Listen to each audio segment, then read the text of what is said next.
Hoy tenemos otra lección más, mensajes del Evangelio para el campo, la lección número 13. La Biblia está escrita con un enfoque en el mundo espiritual. La semana pasada hablamos sobre la palabra, sobre su esencia, sobre para lo que significa, ¿no? Y hoy tenemos que entender este punto, que es un punto importante. La Biblia está escrita con un enfoque en el mundo espiritual. ¿Por qué tenemos que recordar esto? Porque la palabra de Dios es un libro de teología. ¿Vale? No es un libro de ciencia, aunque a veces pueda explicar cosas científicas.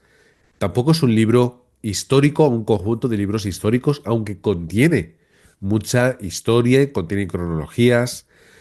Es un libro que al final, en general, o un conjunto de libros, que te están hablando sobre quién es Dios, la relación entre Dios y su creación y cómo lo rescata o cómo la rescata de sus delitos y pecados. Al final, desde el Génesis hasta el Apocalipsis, la palabra de Dios te está hablando de esto y es su esencia, a pesar de que encontremos libros con poesía, libros con historia, encontremos cartas y otros tantos escritos, la palabra de Dios tiene este enfoque, un enfoque en la realidad, en la verdad y en el mundo espiritual.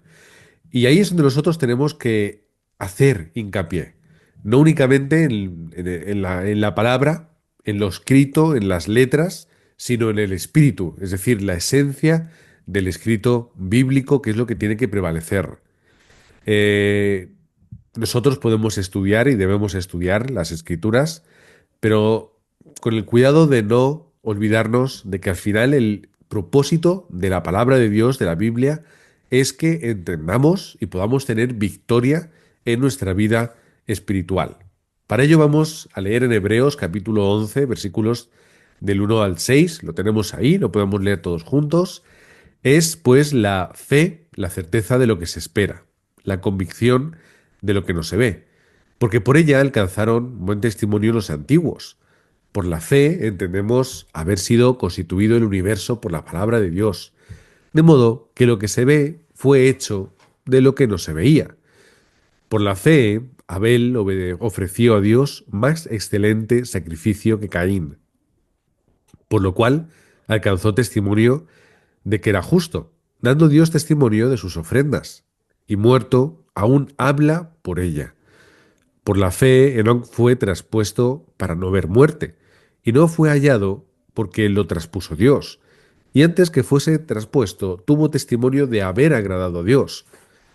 Pero sin fe es imposible agradar a Dios, porque es necesario que el que se acerca a Dios crea que le hay, y que es galardonador de los que le buscan.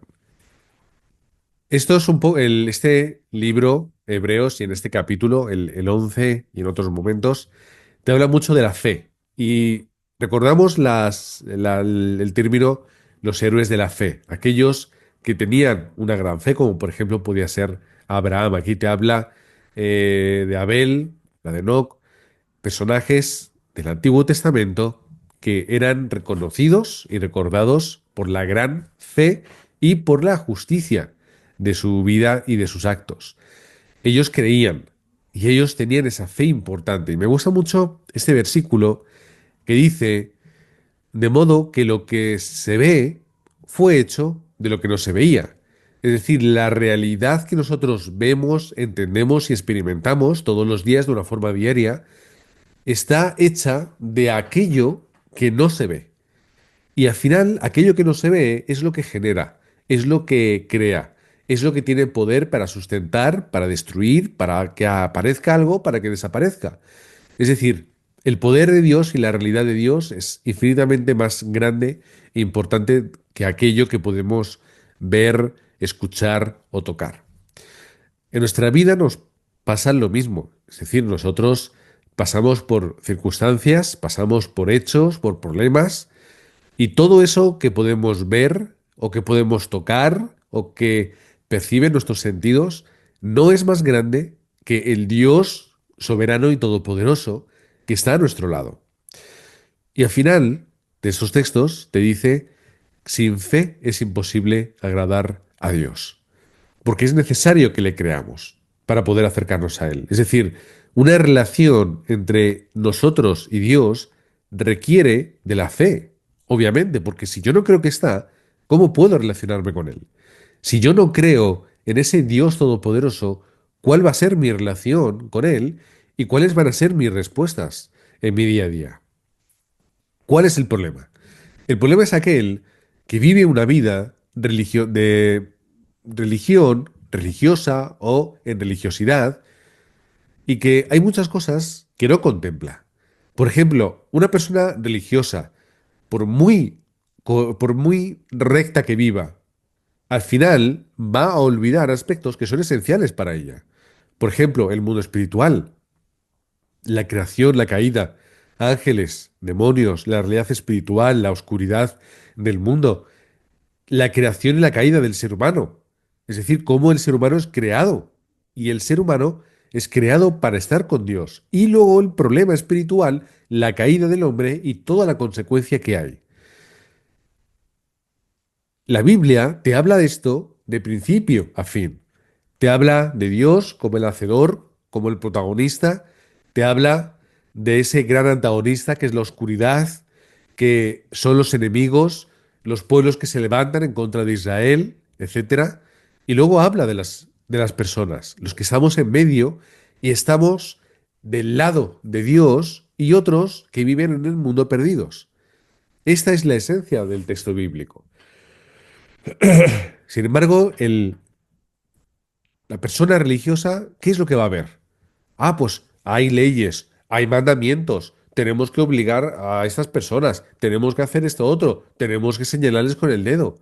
Y se vive una vida religiosa que no entiende la realidad espiritual del mundo.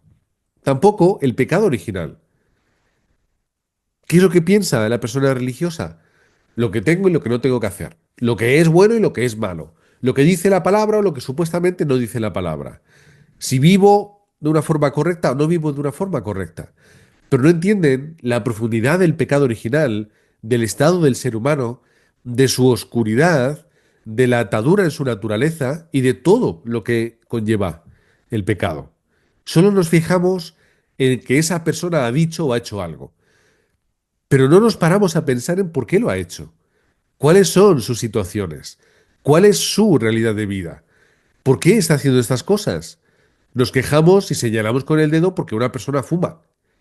Oh, eso es pecado, eso es horrible, vas a ir al infierno. Pero ¿por qué fuma una persona? ¿Cuáles son sus problemas?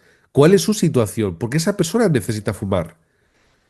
Solo nos quejamos y miramos lo que es visible, pero no vamos a profundizar y a entender lo que hay detrás de las personas. La gente religiosa no entiende la salvación única y absoluta. Y ahí vemos. ¿Cuál es el contenido? Que Cristo vino para deshacer y romper las obras de la oscuridad. Que nosotros, habiendo estado en otro tiempo bajo esa potestad del aire, ahora somos libres en Cristo Jesús. Esa es la verdadera salvación. Todo está en Cristo. Todo, esa oscuridad se rompe en el nombre de Jesucristo. Y esto comenzó en Génesis capítulo 3 versículo 15, cuando te está hablando de la simiente de la mujer que llegaría para romper la obra del enemigo. Y habla de la simiente del enemigo. Y habla de un constante y un repetido intento por parte de ese enemigo de parar esta obra. Y en todo el texto bíblico nosotros vemos esa oscuridad y vemos esa obra. Cómo se mete en medio de los reyes a través de la idolatría. Cómo entra en el pueblo, en Israel, a través de las prácticas de otras religiones.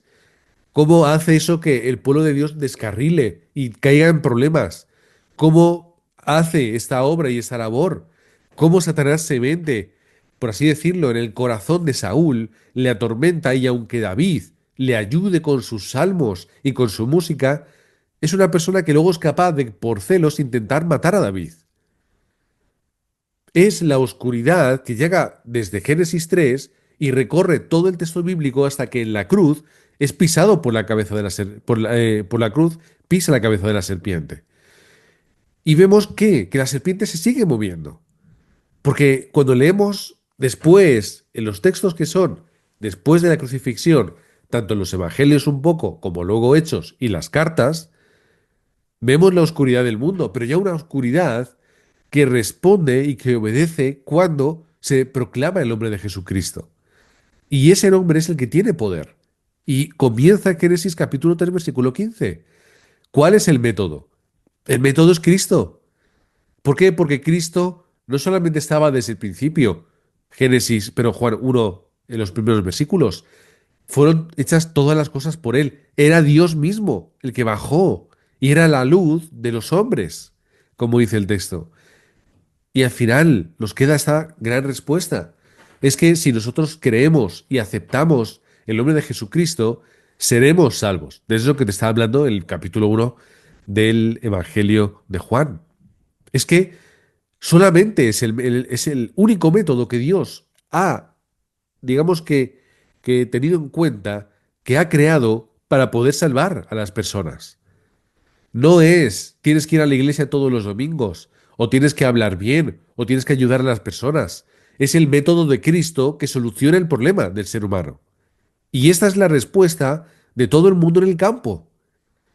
Que el único método que yo tengo para solucionar el problema de las personas es Jesucristo.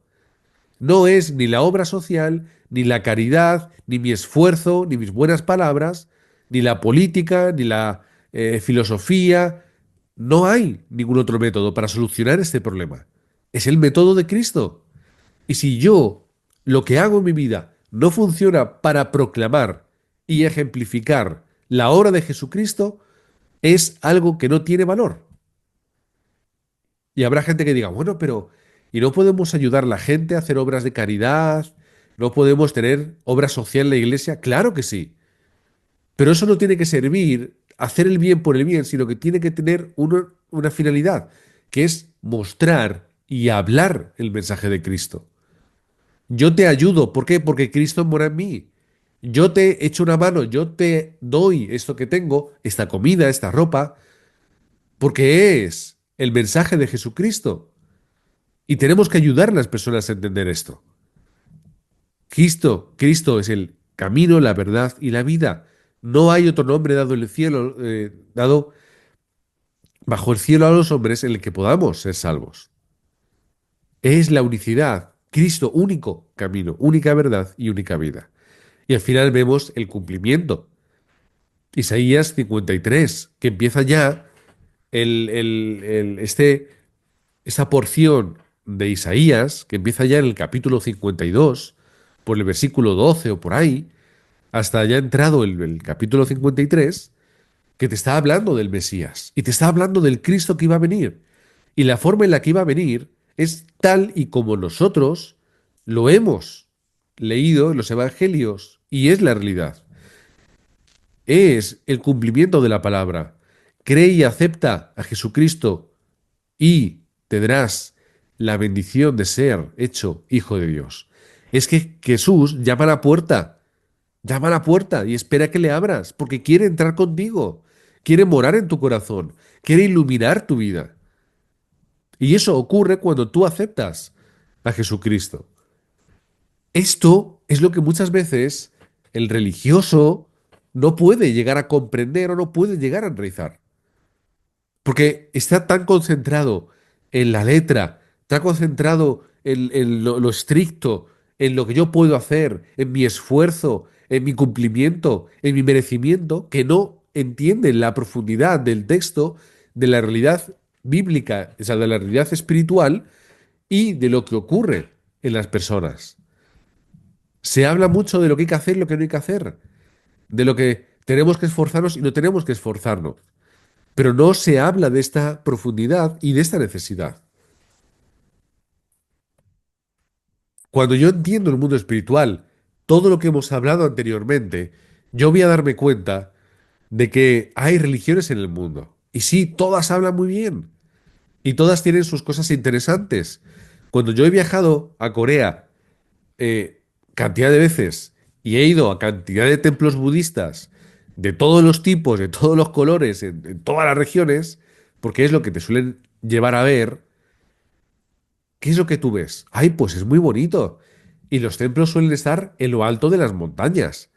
Y tú vas con el carro parqueas abajo, tienes que andar media hora, en algunos casos son caminatas interminables de subida y llegas ahí a un lugar con todas las montañas, todo verde, unas edificaciones que para ellos son normales, pero para nosotros nos llama la atención y ¡ay, qué atractivas son estas edificaciones tan tradicionales y unas estatuas gigantes que son ídolos y son demonios, pero que tú las ves y son imponentes! Un Buda de 30, 40 metros, no lo sé, que yo calculo muy mal los metros, a veces tan gigantes o no tan grandes en algunos casos. Y entras en lo que es el templo y todo con sus lucecitas, con su parqué limpio para que tú pases sin zapatos.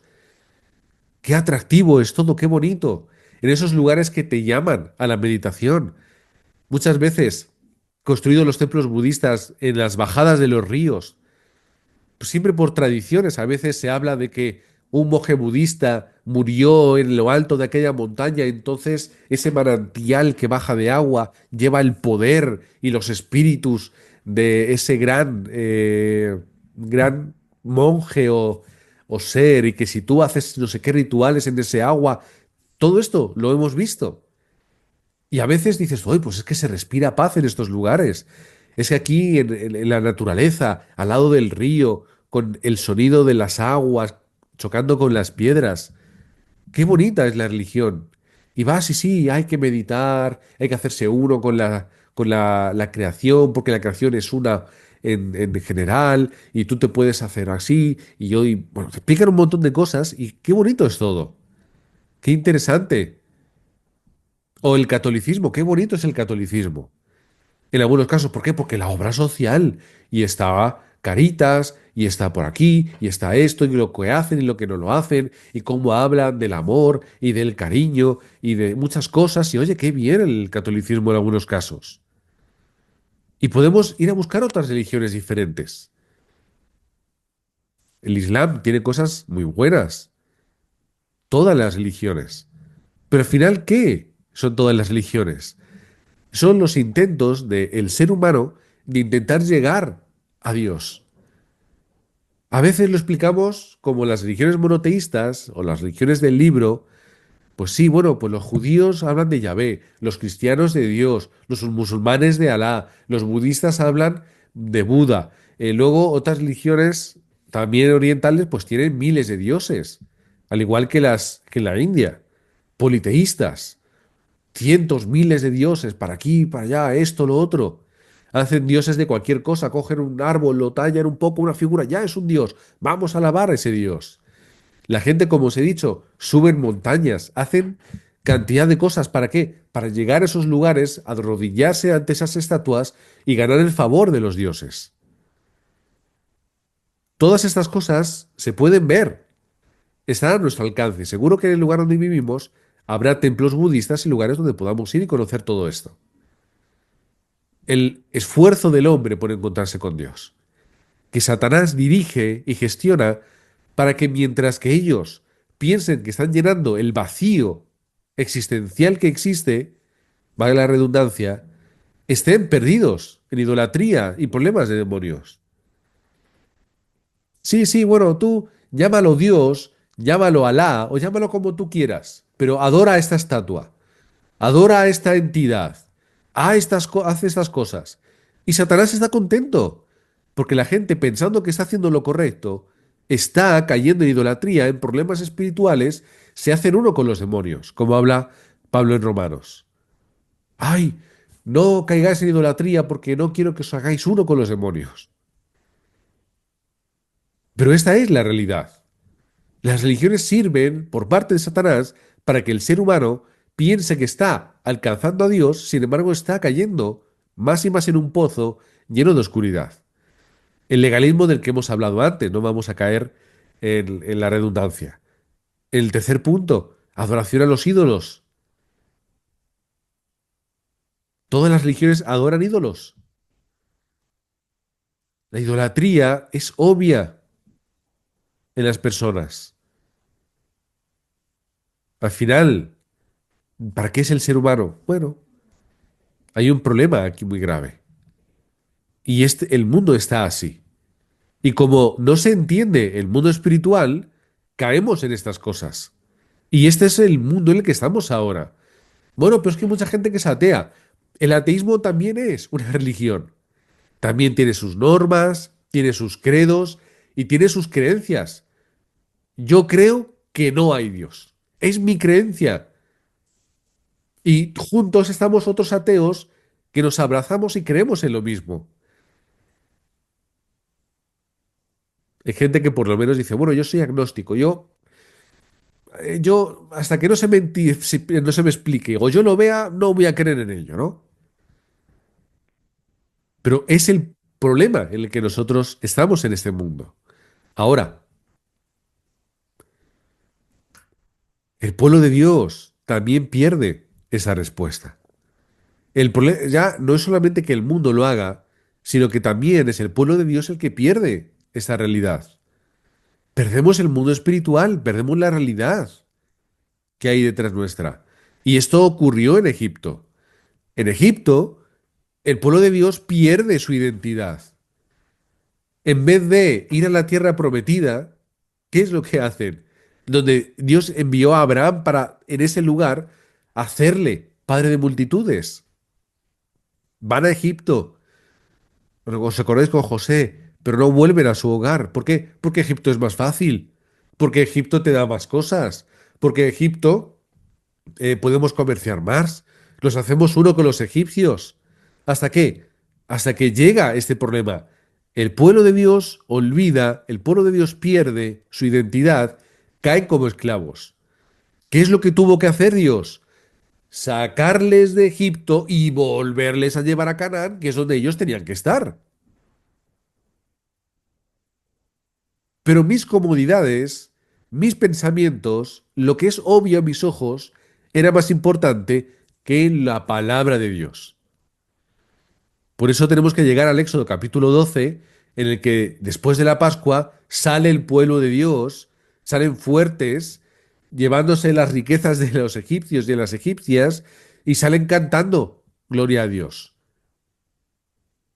Pero ¿cuándo? Cuando vuelven a la palabra, vuelven a entender el mundo espiritual y se enfocan en ello.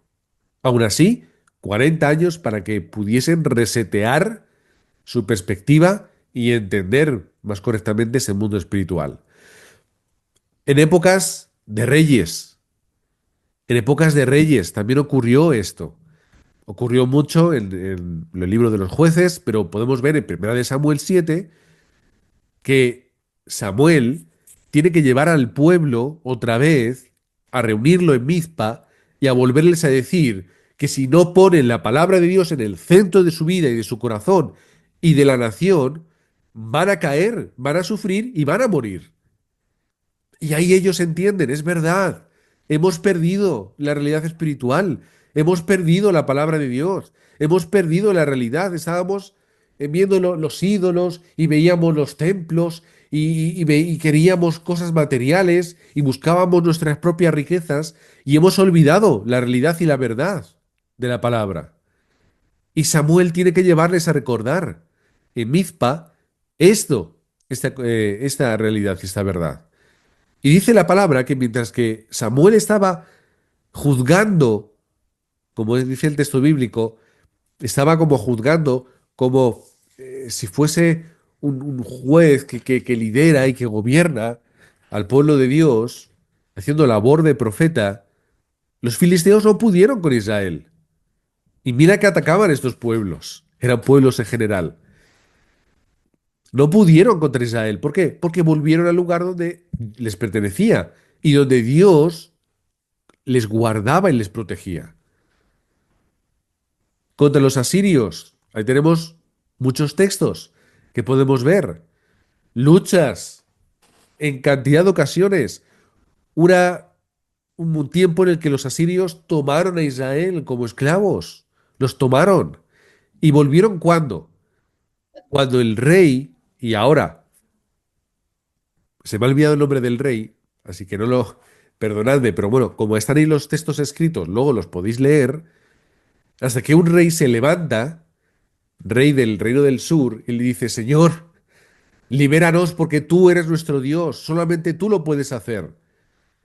Y con fe con fe y con una petición real, Dios les liberó. Babilonia, algo muy parecido. Llega el imperio babilónico, llega al Reino del Norte, luego Reino del Sur, en dos tiempos, en dos campañas diferentes, y se llevan a lo mejor de la nación. Las personas capacitadas, las personas útiles, y en particular para la administración del reino, se llevan a los mejores, a los más preparados, a los más inteligentes y más capacitados que había en el pueblo de Dios. Y son esas personas que vemos en Daniel capítulo 1. Daniel y sus tres amigos, que dijeron, no nos vamos a arrodillar ante ninguna estatua, que dijeron, no nos vamos a contaminar con la comida de la idolatría. Y nosotros somos hijos de Dios y de aquí no nos mueve nadie. Y al final, ¿qué es lo que sucedió en un lado y en otro? La evidencia. ¿Qué evidencia? De que Dios estaba con ellos, de que Dios les dio la gracia para ser remanentes, y remanentes que fueron origen de bendición. ¿Cuándo sucede eso?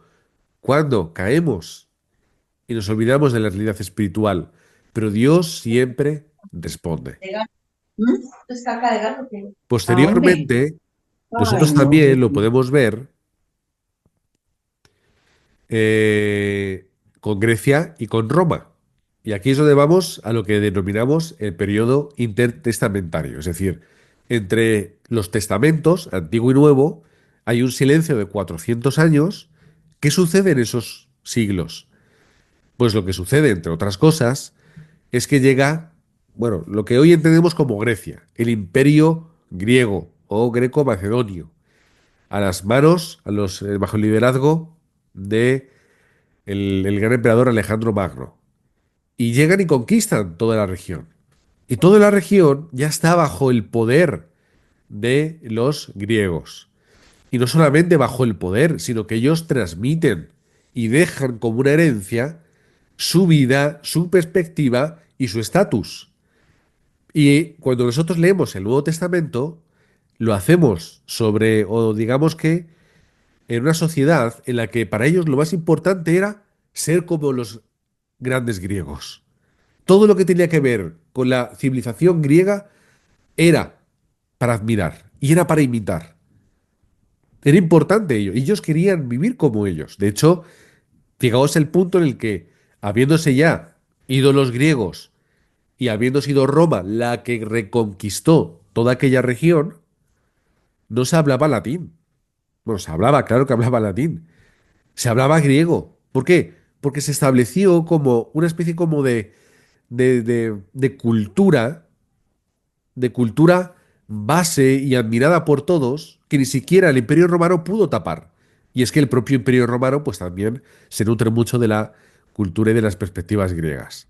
Hasta el punto de, por ejemplo, de imitar y traducir su religión. Y los dioses, pues cada dios tenía su nombre griego y su nombre romano. Hasta ese punto, Grecia cautivó los siglos posteriores eh, a su gran tiempo. Pero ¿qué ocurre? Llegaban los griegos y luego los romanos. ¿Qué hacían? Fundaban sus ciudades.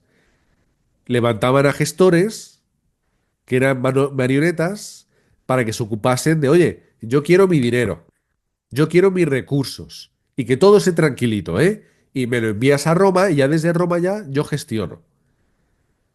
Y luego estos gobernadores, ¿qué hacían? Pues levantaban a, entre otras cosas, a pequeños gobernadores también por las ciudades y por los pueblos, y también levantaban, luego posteriormente, a los recaudadores de impuestos. Por eso, por eso había tanto rencor con Roma. Vienen, nos dominan y luego encima nos acribillan, nos tienen asfixiados a pagar impuestos. Mateo era un cobrador de impuestos y aún así, seguidor de Cristo. Y ellos pensaban, oye, Señor, ¿cuándo vas a quitarnos a los romanos? ¿Qué es lo que dicen los discípulos en Hechos capítulo 1? ¿Cuándo los vas a quitar? Y Jesús, mira, otra vez con lo mismo, ¿no os importa a vosotros conocer estas cosas? ¿Qué es lo que os importa? Hacer la evangelización del mundo. Y por lo tanto ellos dijeron, es verdad, entonces no tenemos que luchar contra los romanos, ni contra la cultura romana o griega. ¿Qué es lo que tenemos que hacer? Unirnos, levantar la iglesia, hacer la batalla espiritual y conquistar a través del mensaje de Jesucristo. Y es lo que hicieron, Hechos 1:14, todos juntos, orando en las palabras que les había dejado Jesús, esperando la promesa para conquistar, no militarmente, sino conquistar espiritualmente. Y ahí es cuando no importaba la cultura, no importaba la civilización que estuviese al control de la región, no importaba lo que pudiese llegar a ocurrir. El mensaje del Evangelio recorrió desde Jerusalén, el resto de la provincia de Judea, pasando a sus vecinos samaritanos, hasta llegar a lo último de la tierra. Y ese mensaje de Jesucristo se encontró con barreras que no pudieron sostener esta predicación. Y esta predicación del Evangelio no solamente llegó hasta la Gran Roma, sino que empezó a dispersarse por todas las provincias romanas, entre ellos España y otros lugares. Y llegaron los bárbaros, y llegan las tribus bárbaras, germánicas, que destrozan el imperio romano, pero ya habían sido alcanzadas por misioneros y traían ya el mensaje de Jesucristo. Y aquí en España se levantaron los grandes reinos cristianos porque esos visigodos, como son llamados, que eran bárbaros germánicos que llegaban y conquistaban, traían ya la religión. Y los vikingos también hicieron lo mismo. Los vikingos, esas civilizaciones escandinavas tan duras, que eran piratas, que eran tan idólatras, fueron conquistados a través de la predicación del Evangelio. Hoy son países protestantes. Y este mensaje del Evangelio no se quedó aquí, sino que, salvando las perspectivas históricas que ya todos conocemos, se empezó a predicar por todo el mundo. Y esto llegó a América, al norte, al centro, al sur. Y entre otras cosas, que no vamos a entrar en eso, por supuesto, se llevaba el mensaje de Jesucristo. Sí, se llevaba religión, pero vemos que al final el mensaje de Jesucristo no tiene barreras. ¿Por qué? Porque las personas, los creyentes, siendo pequeñitos y a veces insignificantes, tomaron la decisión de enfrentarse al mundo a través de aquello que es invisible pero que es real. Y nosotros tenemos esta oportunidad en nuestra vida, la de ser aquellos que podamos ver la palabra de Dios, entenderla, aplicarla a nuestra vida e ir al campo y encontrar respuestas. Sí, pocos y pequeños. Pocos pequeños y pobres. Pocos pequeños, pobres e insignificantes. Y así podemos seguir con la cadena. Pero lo tenemos todo ya dentro de la palabra. No de la religión, no del legalismo. Es el Evangelio de Jesucristo. Es lo que cambia el mundo y cambia a las personas. Por eso hay que entender también la misión de la Iglesia en este cuarto punto. ¿Cuál es la misión de la Iglesia? Que entendiendo nuestra identidad, linaje escogido, real sacerdocio, nación santa, pueblo adquirido, ¿para qué? Para que anunciemos las virtudes de aquel Dios que nos ha llamado de las tinieblas y nos ha introducido a su familia, a esa luz admirable, de la cual tenemos que anunciar. ¿Para qué? Para que anunciemos. ¿Cuál es la misión de la Iglesia? Que entendiendo la identidad, anunciemos el mensaje de Jesucristo. Primera de Corintios 12, versículo 12. He puesto el capítulo entero, nos quedamos con este versículo. Porque así como el cuerpo es uno y tiene muchos miembros, pero todos los miembros del cuerpo, siendo muchos, son un solo cuerpo. Así también Cristo. Somos el cuerpo de Cristo. Somos los brazos, las piernas, los dedos. Somos el cuerpo de Cristo. para hacer la obra de Cristo, lo que Cristo nos dijo, con el mensaje de Cristo y recibiendo las respuestas que Cristo ya ha preparado de antemano para nosotros. ¿Cómo lo vamos a hacer? En tercer lugar, Lucas capítulo 10, versículos del 1 al 16, nos quedamos en la segunda parte del 9. Y decidles, se ha acercado a vosotros el reino de Dios. Esta es la respuesta. Decidles, el reino de Dios está aquí. El reino de Dios ha venido. Establécelo en tu vida, establécelo en tu familia, establécelo en tu región. Este es el mensaje del Evangelio, que en el momento en el que tú aceptas que Jesús es el Cristo, que Jesús es tu Cristo, tu solucionador de tus pecados, pasado, presente y futuro, tu Salvador y Señor, ¿qué ocurre? El reino de Dios se establece en tu vida y en tu familia. Esto es la misión de la Iglesia. Volviendo un poquito atrás, la misión de la Iglesia no es levantar una iglesia. Es decir, paredes bonitas. Y ahora las iglesias, pues todas las iglesias modernas y pudientes, fondos oscuros, pantallas grandes detrás, mucha luz, mucha multimedia, alabanzas, apagamos las luces, todo tenue, se ilumina el escenario, música por aquí, música por allá. Todas las iglesias son iguales, las modernas, en ese sentido. Y yo, bueno, no voy a criticarlas a todas. Pero ¿qué ocurre? Que no es el templo que tenemos que levantar. No es que, no recuerdo quién fue que construyó en Estados Unidos el templo de cristal, iglesia impresionante, enorme. ¿De qué te sirve? Levantemos la verdadera iglesia, que es la unión de las personas, con el motivo de ir y predicar el Evangelio. Muchas iglesias enfocadas en qué hay que hacer y qué no hay que hacer. Las prohibiciones, la condenación, la culpa, el castigo, lo que se llama la disciplina eclesial. Pero ¿qué ocurre con restaurar a las personas? ¿Qué ocurre con ayudarlas a entender el mensaje del Evangelio? ¿Qué ocurre con ayudarlas a solucionar su Génesis 3? ¿Qué ocurre con ir y abrazar a tu hermano y ayudarle a restituir su vida y no a pisarle y a señalarle delante de todas las personas? Que esto se hace. Que yo recuerdo unos pastores, el pastor ya falleció, su esposa sigue pastoreando, y en una conversación que yo era un poco más pequeñito, y yo recuerdo que siendo pequeñito escuchaba y me llamaba la atención y hablaba esta persona, esa mujer y este pastor, estos pastores en general.